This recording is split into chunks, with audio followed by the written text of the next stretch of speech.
All right, YouTube, how you doing? Welcome back to the channel. It is Monday, April 1st.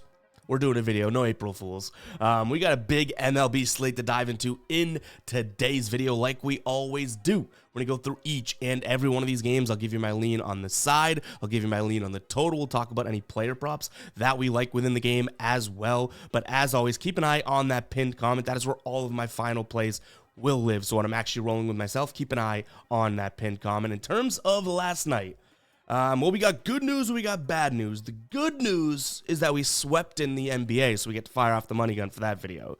The bad news is this is an MLB video, and we go 0-2, a half unit on the Twins money line, and then the half unit on their adversary yesterday, the starting pitcher against them, on his Brady Singer's over 4.5 hits allowed, both for 0.5 units.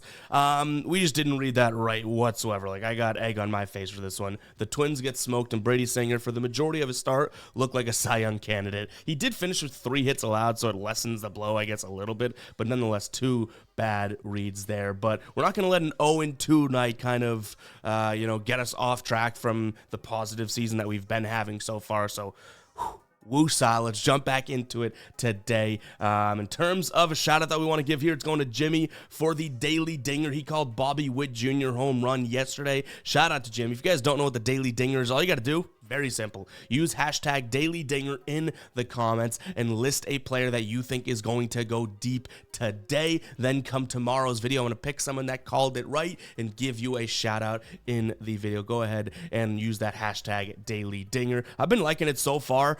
We have the ride of the day right now for the NBA videos. I believe Tasso said he's going to start doing ride of the days. And now Daily Dinger in my MLB videos. It'd be very easy for me to just have the camera and the microphone and talk to you guys, right? I want to engage as many people as I can because, like, it's a community, not just a preaching to the choir type thing. So hope you guys do enjoy the Daily Dinger thus far. If you want to participate, very easy. Just use hashtag Daily Dinger in the comments. But let's jump into today's slate. Don't forget to hit that subscribe button. Certainly don't forget to like the video here. We're started off with the White Sox taking on the Braves.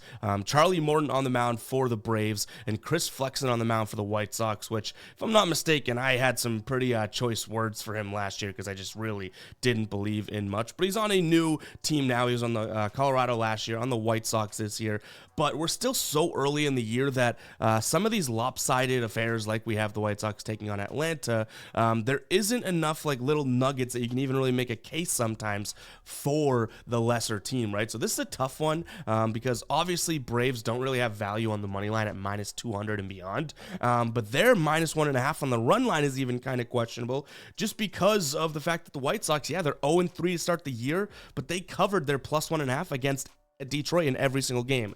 That said, I think Atlanta's obviously more of a pull away and, foot on the gas type team than Detroit. So I will lean Atlanta minus the 1.5 for the run line today. In terms of the total, I'm going to slightly lean towards the over as well because I cannot see Chris Flexen not letting up a million runs, right?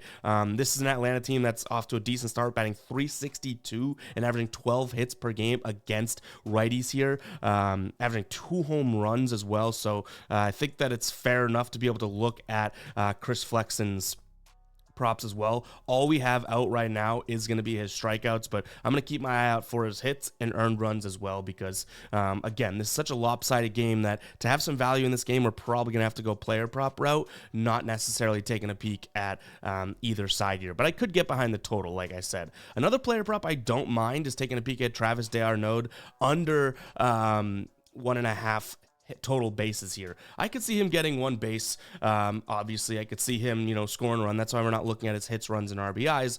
But his over 1.5 bases, his under 1.5 bases seems like a good move here. He's going up against a right-handed pitcher. Last year, his batting average was .214 against righties. On base percentage drops as well. And though Flexen's going to throw a majority of fastball and cutter, those aren't 2 pitches that Travis d'Arnaud really crushes. This year, he hasn't hit a fastball yet, but I think he only has like a couple. He's faced like a handful of them. Last year he batted .250 against righty fastballs and against cutters .190. So not necessarily the pitches that he likes to crush, and it's not like he's going to crush anything either. So those are 2 player props that I would consider. Again, we're kind of waiting on some Chris Flexen lines to come out as we record this pretty early.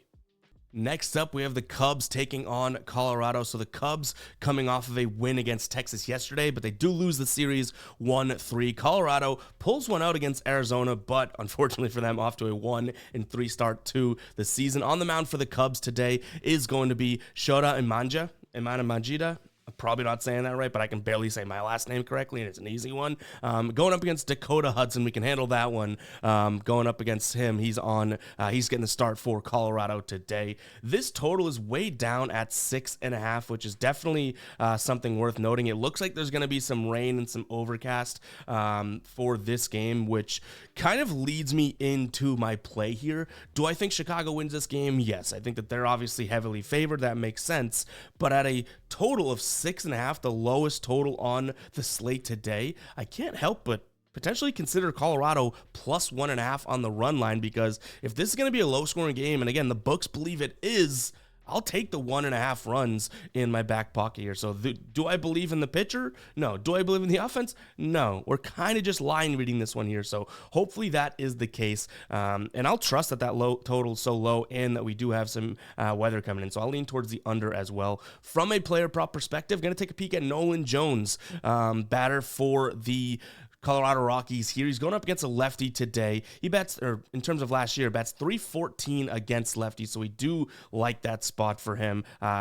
Good hitter overall. He has, to start the year, has 2 hits here. So obviously we want to kind of turn that around. But again, going up against a lefty, I like his chances a little bit more in this spot. And like I said, guys, this is more of like a line read. So if you are on the Cubs, you have them in a parlay, I'm not trying to tell you that Colorado walks off and wins this game. I'm saying that I'd take that sort of basketball brain. I'd take that run buffer in a low scoring game any day of the week. Unfortunately, it's Colorado that we're looking at here, which they could go out there and score 1 run. Like, this could be a low-scoring game. It could be 4-1, and it's like, yeah, low-scoring game.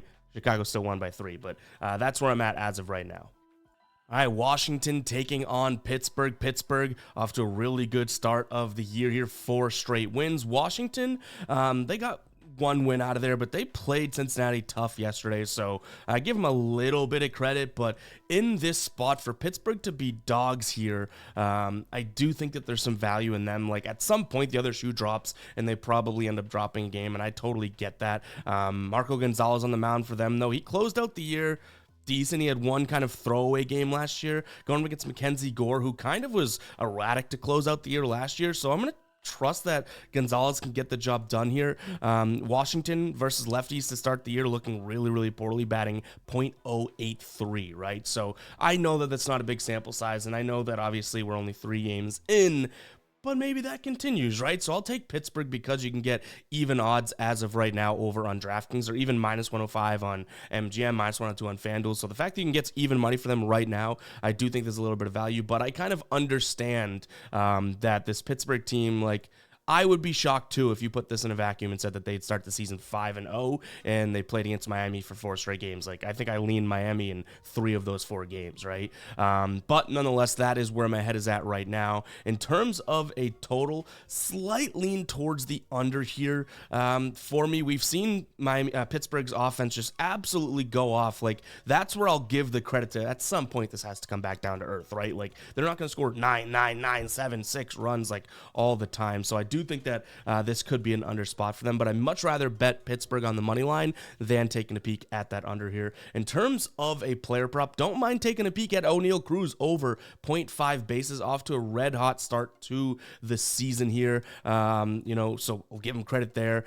In terms of what we're looking at, we got -130 odds over on Caesars. This is in the -140s on most sportsbooks, and he hits lefties better than he does righties. On the mound today is going to be Mackenzie Gore, pitching from that left-hand side. So, I do like this spot for Cruz. Keep an eye on the pinned comment. That definitely has a chance of being a final play.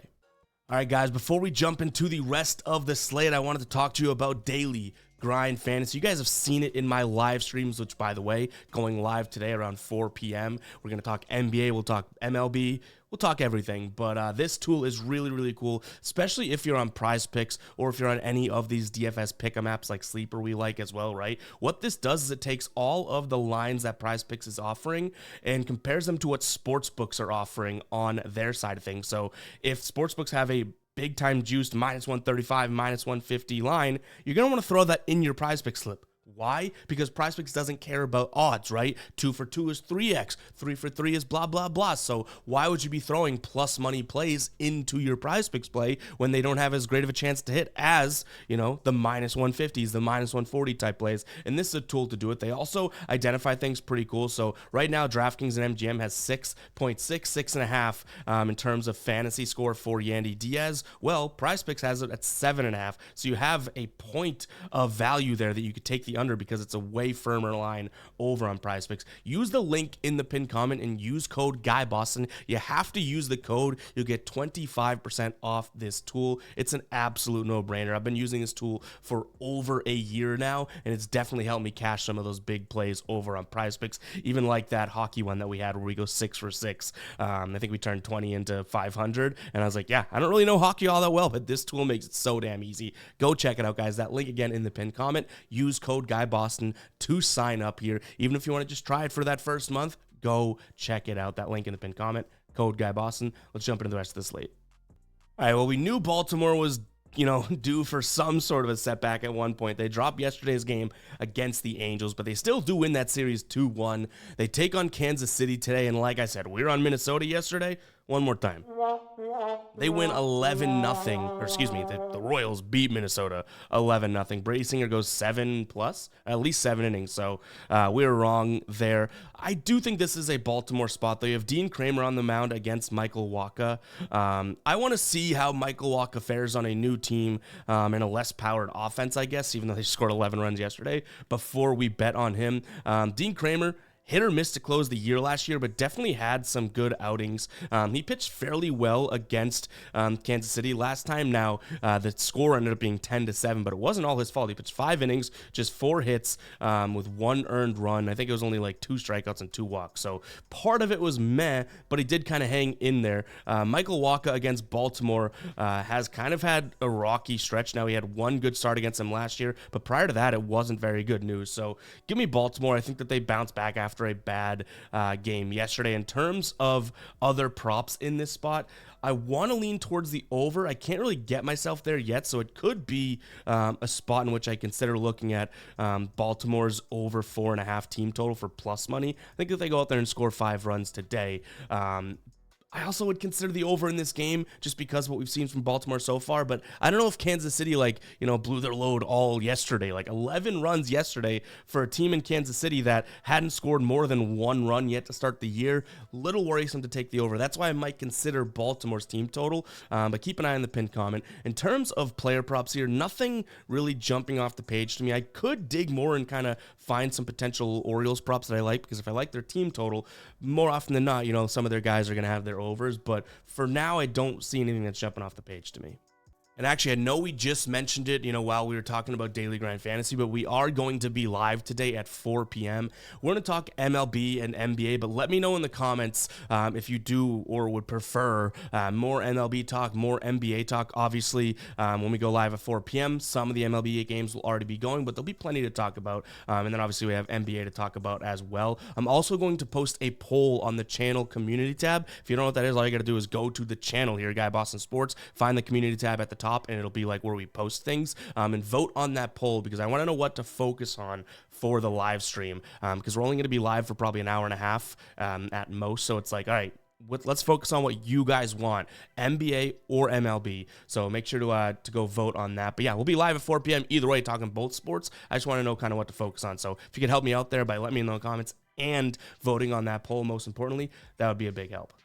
Next up, we got the Phils taking on Cincinnati in this spot. Right now, Philly, actually, to my surprise, heavy favorites. I knew that they would be favorites in this series, but at minus 160-ish, I think the value's on the Cincinnati side of things at a plus 134 rate. I do think that, this should be more of a toss-up than the books are giving it credit for. We have Andrew Abbott on the mound, who can kind of blow up at any moment. I understand that. Going up against Christopher Sanchez, who, to me, is sort of like an on or off guy, to be honest. So if he's on, I don't think Cincinnati stands a chance, but if he's off, think they do.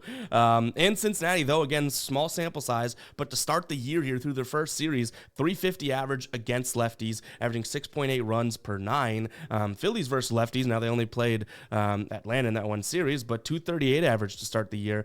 From a bullpen perspective, I do think, after this series, maybe somewhat through the next, we'll have some good bullpen data because, this bullpen's going every day. It's not just like one starter, that type of thing. Not everyone's pitching every day. That's not what I'm saying, but I do think, bullpen data is one of those first to kind of come into form.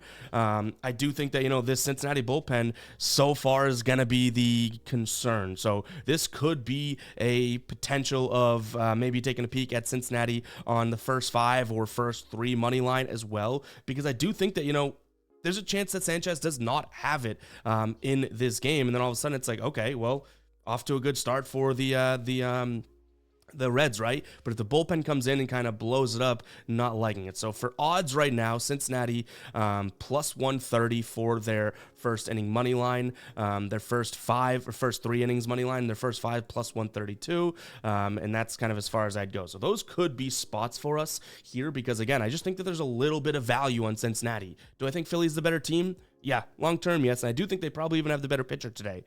But I don't think that it's minus 160 versus plus 130 type of discrepancy, if that makes sense.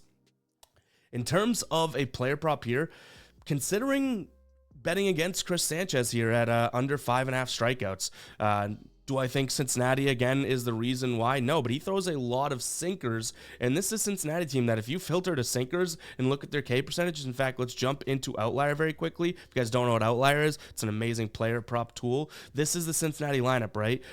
Going up against a sinker, which is his main pitch. Look at all, if this goes green, this column, that means these guys don't strike out as much against this pitch versus just average. Boom, look at all that. All but one guy strikes out less against the sinker. The changeup is a little worrisome, but that is pretty damning if you are betting an over for Chris Sanchez strikeout. So it's definitely something that we'd consider today here as well. I don't know if I talked about the total yet. I don't have the strongest of opinions here, but we have seen some offense from Cincinnati to start the year. Like I said, especially going up against a lefty here. And I do think Philadelphia, they're kind of suppressed. 5, 4, and 3. I think that they could score, 4 runs as a floor here in this game and make this an over worth taking.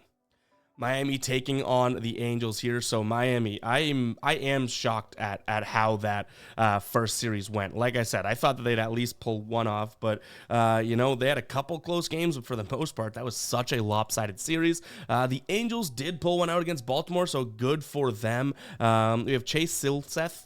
Am I saying that right? Or am I saying it with a lisp? On the mound for the Angels, going up against Noble Meyer, who we don't know much about, obviously, here. But I think Miami finally I just don't picture them, especially with a game against the Angels, who I don't think are very, very good. Now, they looked worse than they are. I'll tell you that right now. People are going to think the Angels stink. It's like, no, they played one of the better teams in the league, making them look pretty bad for the first couple games. But I do think Miami pulls one off here, and decent value at minus 116. So I'll consider that, but it may be sort of like I got to see Miami win a game before I bet on them to win a game now because they did not look all that great. The total sitting at 8.5 here in this spot. I'm going to lean towards the over just because I don't necessarily think that we have, dominant pitchers on the mound today. And perhaps both these teams are kind of like, all right, can we get our offense going for Christ's sakes? Like we just did not look good to start the year. And no player props that I'm loving in this spot either. It's honestly not one of my favorite matchups for today's slate. Next up, we do have a good matchup. We have Tampa Bay taking on Texas here. Obviously, 2 really good teams, and kind of very excited for it. I think this is a 3-game series, if I'm not mistaken. So we got 3 games here. And in terms of where we lean, I am going to look at Texas. I could see why someone's on Tampa Bay. So this is one of those games where I'd say, hey, if we're at a bar having a beer and you say I'm on Tampa Bay, I'm not going to try and convince you otherwise. I just think, for plus money on the Texas side of things, coming off of a loss, I think that they could get kind of, fired up. Now, Tampa Bay's in the same boat, right? They're coming off a loss too. They split the series against Toronto. So I could see them kind of being like, oh, let's get fired up too. So I hear you.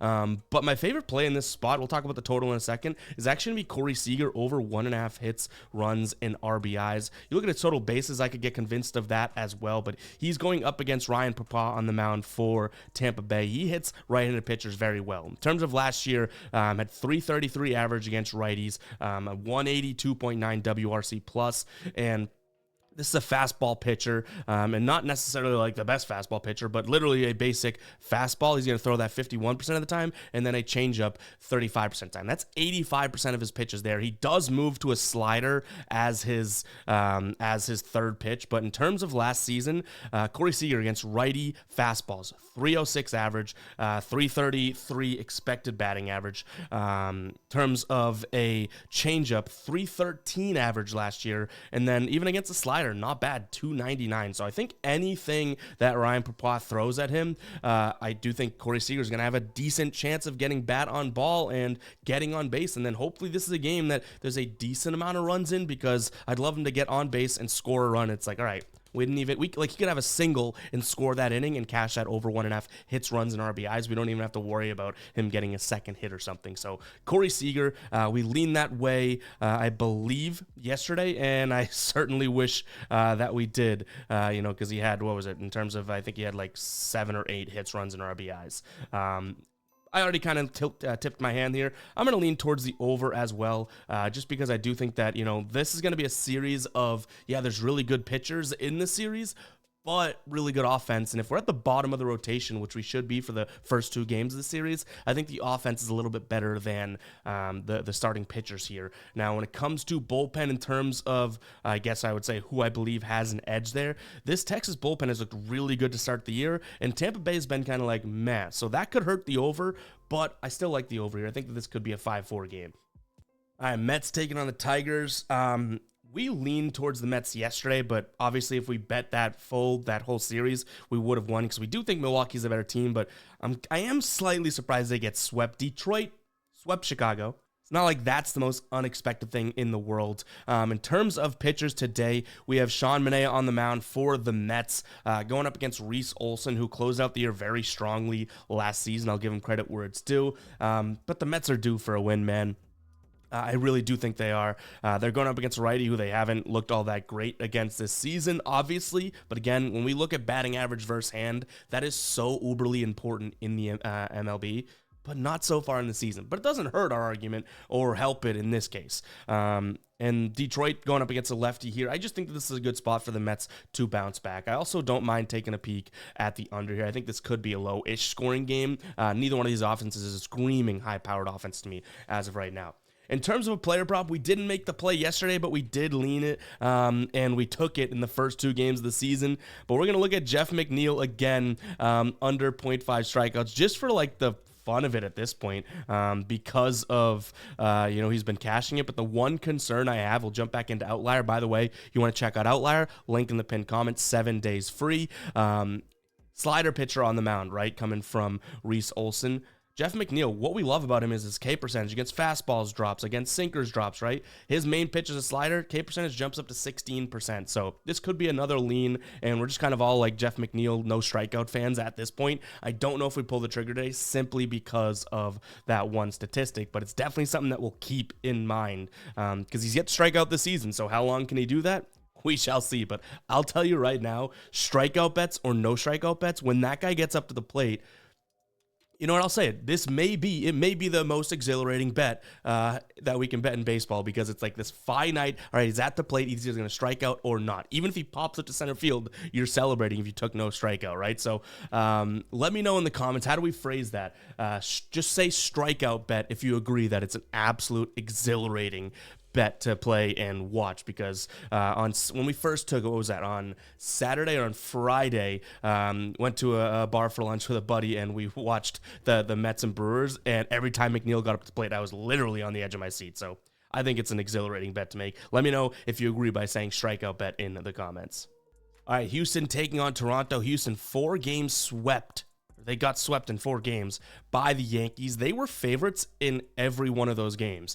Toronto splits a game against Tampa Bay, which to some degree they're probably thinking, okay, like, top of the division here, like that's a win in a sense that we showed that we can compete. On the mound today for Houston is going to be Ronel Blanco going up against Bowden Francis, who I don't know too much about, but I do think in terms of where this is, I think Houston is due. And I know we've said that for a few games so far, and I get it. Like, you don't want to watch a video being like, this guy's saying a team is due. Well, one, No one's ever saying that I'm an expert, right? Like, I would rather tell you what I'm betting than tell you what to bet. But at the same time, with a lack of data in the MLB season, some of these teams like Houston, like I wouldn't be surprised if they win today, because it'd be crazy if they start the year 0-5. You know what I mean? Even though there's so many games in the season, like if you were to say what would the Astros record be after 5 games, you ask that, like anybody wouldn't say 0-5. So there's a little method to the madness there. Not that it's like an analytical method, but I do like the spot for them today. -140 over on FanDuel beats over on Caesars beats a lot of books like FanDuel, DraftKings, so that's probably your best bet there. In terms of a total, it's at 9 right now. That definitely seems a little bit too high, even though I think Houston's going to have an offensive game, and, you know, we've seen Toronto be able to do that already this season as well. But, like, this could be a 5-4 game and push, you know what I mean? Like, to get to double digits is asking a decent amount, so I'll slightly lean towards the under, but main play in this game is probably going to be, if I do make a final play in this game, is probably going to be taking a peek at that Houston on the money line here. So I'll lean over, but it's a slight lean. And then in terms of player props, because of how many stars are in this game and stuff, I really do wish I had player props that I liked. But unfortunately, as of right now, nothing that I'm absolutely loving, which is a bummer because it should be a really good game. All right, Oakland taking on Boston. I told you guys yesterday, Oakland was the move. They end up winning. We faded Carrasco, backed Blackburn, and it worked out. I wish we made it a final play, but that was one of our like stake or claim type leans yesterday. I'm surprised we didn't make it a final play, but it just didn't reach enough of a threshold there. Boston also takes the win against Seattle, so they split that series, which is, to me, pretty shocking, to be completely honest. On the mound for Boston is going to be Tanner Houck today, going up against Joe Boyle.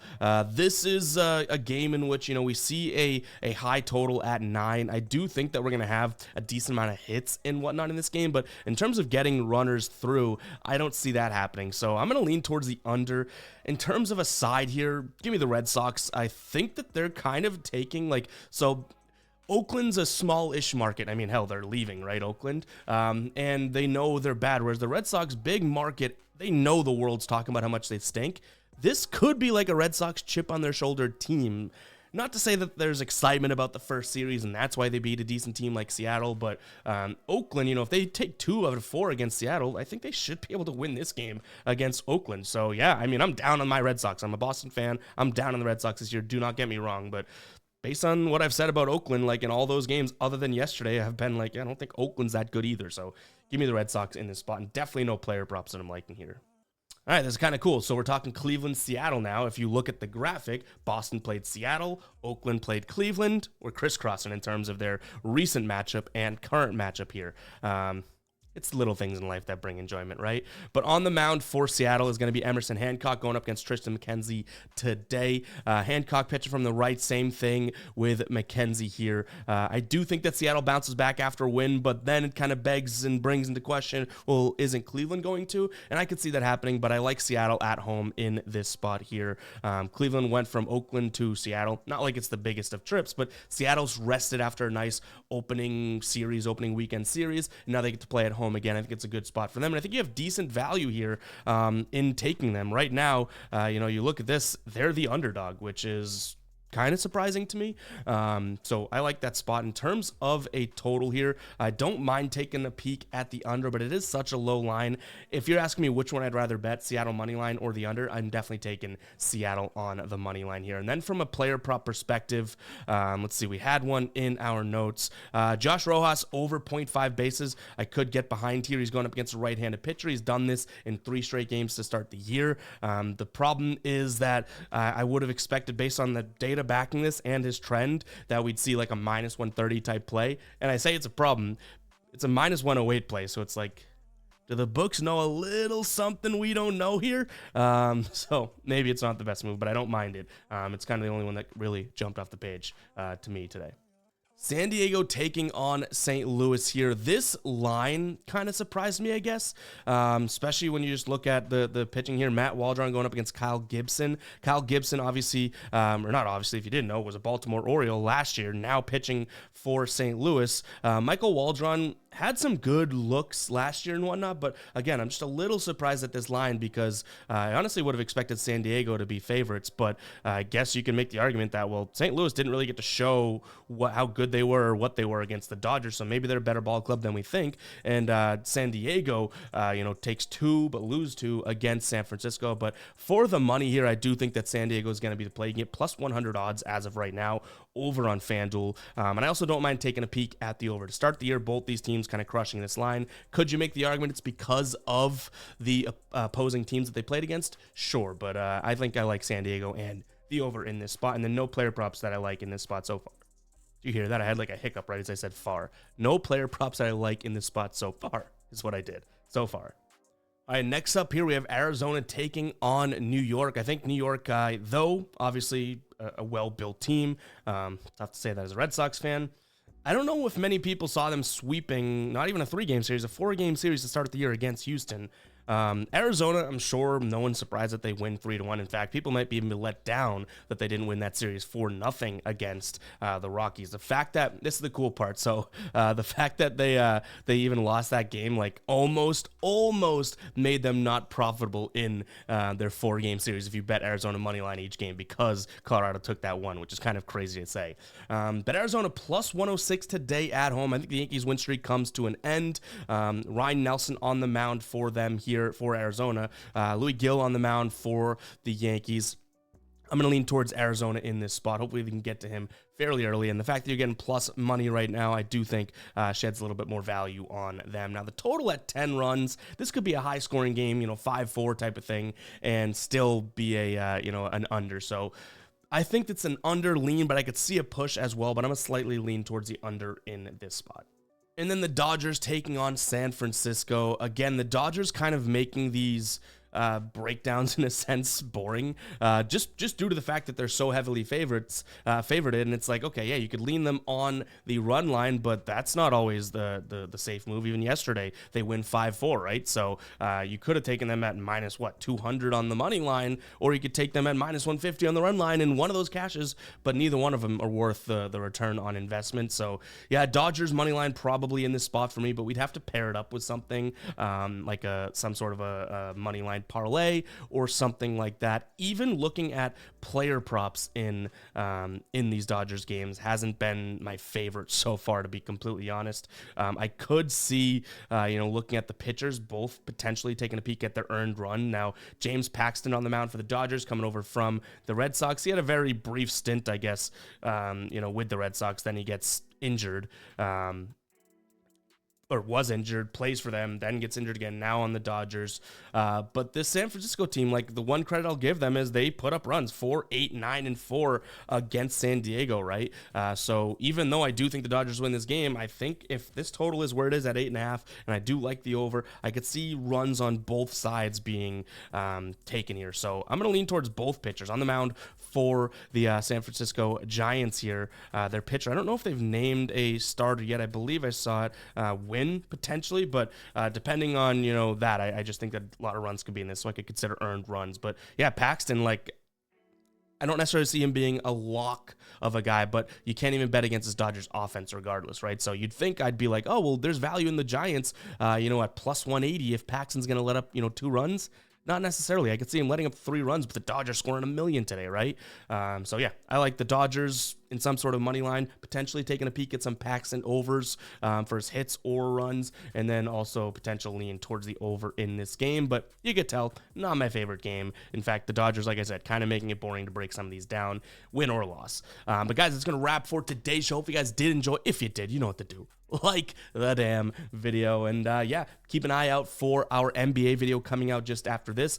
And again, we'll be live talking MLB and NBA over on the channel here at about 4 p.m. Eastern time. But make sure to vote on that community tab poll so I know what the audience really wants, because I want to do it for you guys there. So make sure to go check that out, guys, and we'll catch you guys in the next one, right? Peace out.